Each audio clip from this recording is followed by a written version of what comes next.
The first book of Moses, called Genesis. Chapter 1.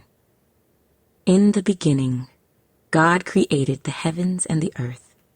The earth was without form and void, and darkness was on the face of the deep. And the Spirit of God was hovering over the face of the waters. Then God said, "Let there be light," and there was light. And God saw the light that it was good, and God divided the light from the darkness. God called the light day, and the darkness he called night. So the evening and the morning were the first day. Then God said, "Let there be a firmament in the midst of the waters, and let it divide the waters from the waters." Thus God made the firmament, and divided the waters which were under the firmament from the waters which were above the firmament. And it was so. And God called the firmament heaven. So the evening and the morning were the second day. Then God said, "Let the waters under the heavens be gathered together into one place, and let the dry land appear." And it was so. And God called the dry land earth, and the gathering together of the waters he called seas. And God saw that it was good. Then God said, "Let the earth bring forth grass, the herb that yields seed, and the fruit tree that yields fruit according to its kind, whose seed is in itself on the earth." And it was so. And the earth brought forth grass, the herb that yields seed according to its kind, and the tree that yields fruit, whose seed is in itself according to its kind. And God saw that it was good. So the evening and the morning were the third day. Then God said, "Let there be lights in the firmament of the heavens to divide the day from the night, and let them be for signs and seasons, and for days and years, and let them be for lights in the firmament of the heavens to give light on the earth." And it was so. Then God made 2 great lights, the greater light to rule the day, and the lesser light to rule the night. He made the stars also. God set them in the firmament of the heavens to give light on the earth, and to rule over the day and over the night, and to divide the light from the darkness. And God saw that it was good. So the evening and the morning were the fourth day. Then God said, "Let the waters abound with an abundance of living creatures, and let birds fly above the earth across the face of the firmament of the heavens." So God created great sea creatures, and every living thing that moves, with which the waters abounded according to their kind, and every winged bird according to its kind. And God saw that it was good. And God blessed them, saying, "Be fruitful and multiply, and fill the waters in the seas, and let birds multiply on the earth."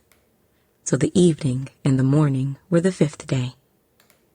Then God said, "Let the earth bring forth the living creature according to its kind, cattle and creeping thing and beast of the earth, each according to its kind." And it was so. And God made the beast of the earth according to its kind, cattle according to its kind, and everything that creeps on the earth according to its kind. And God saw that it was good. Then God said, "Let us make man in our image, according to our likeness. Let them have dominion over the fish of the sea, over the birds of the air, and over the cattle, over all the earth, and over every creeping thing that creeps on the earth." So God created man in his own image. In the image of God he created him. Male and female he created them. Then God blessed them, and God said to them, "Be fruitful and multiply. Fill the earth and subdue it. Have dominion over the fish of the sea, over the birds of the air, and over every living thing that moves on the earth." And God said, "See, I have given you every herb that yields seed, which is on the face of all the earth, and every tree whose fruit yields seed. To you it shall be for food.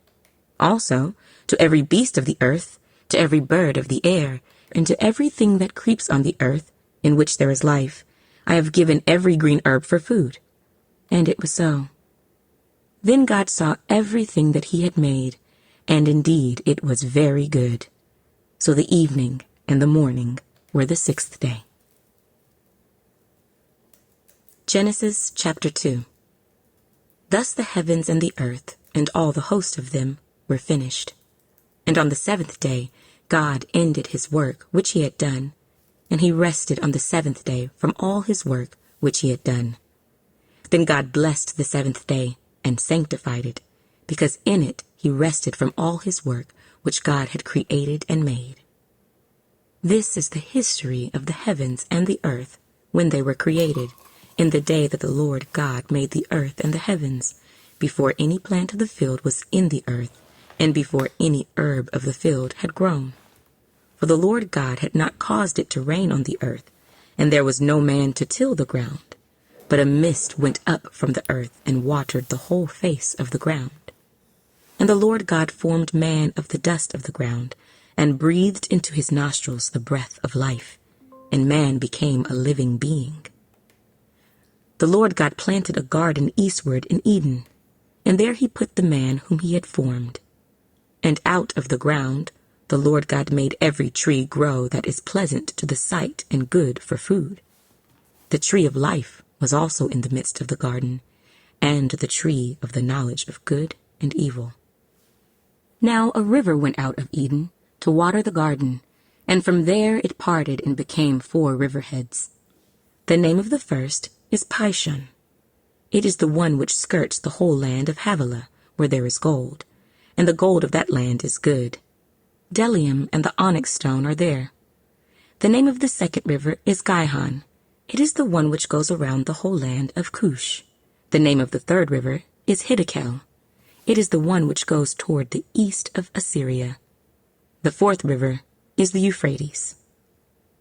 Then the Lord God took the man and put him in the garden of Eden to tend and keep it. And the Lord God commanded the man, saying, Of every tree of the garden you may freely eat, but of the tree of the knowledge of good and evil you shall not eat, for in the day that you eat of it you shall surely die. And the Lord God said, It is not good that man should be alone. I will make him a helper comparable to him. Out of the ground the Lord God formed every beast of the field and every bird of the air, and brought them to Adam to see what he would call them. And whatever Adam called each living creature, that was its name. So Adam gave names to all cattle, to the birds of the air, and to every beast of the field. But for Adam there was not found a helper comparable to him. And the Lord God caused a deep sleep to fall on Adam, and he slept. And he took one of his ribs, and closed up the flesh in its place. Then the rib which the Lord God had taken from man he made into a woman, and he brought her to the man.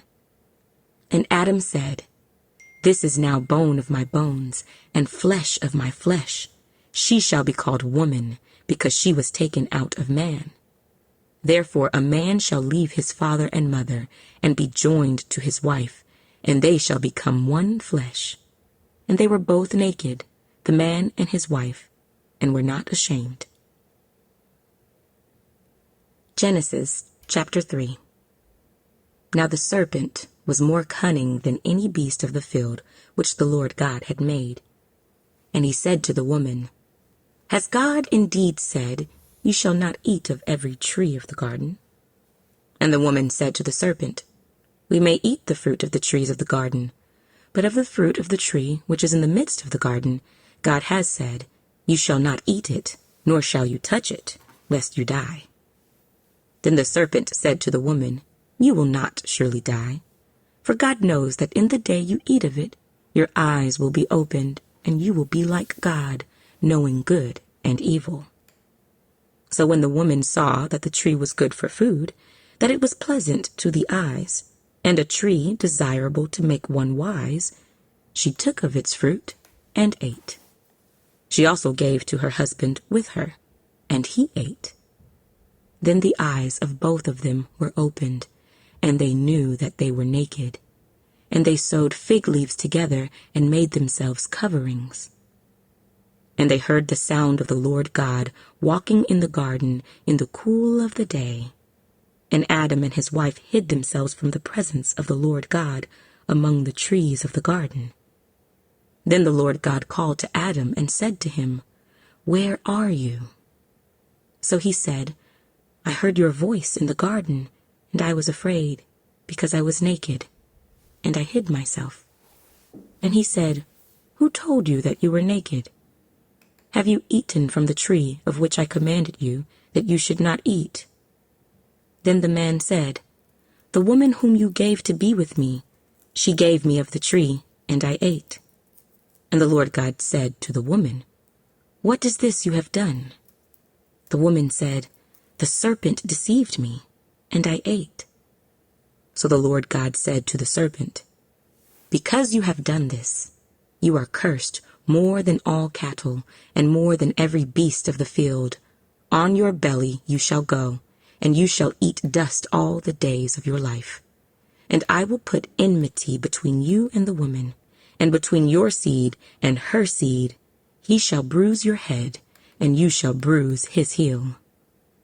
To the woman he said, "I will greatly multiply your sorrow and your conception.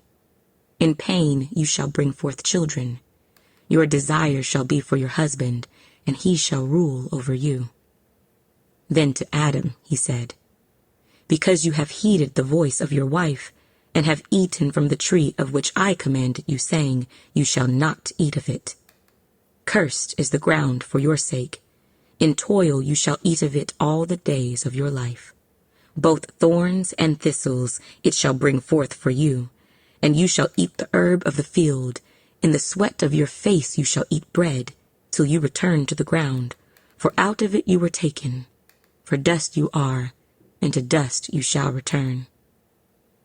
And Adam called his wife's name Eve, because she was the mother of all living.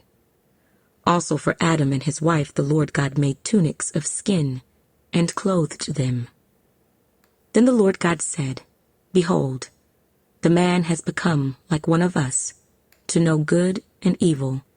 And now, lest he put out his hand and take also of the tree of life, and eat, and live forever."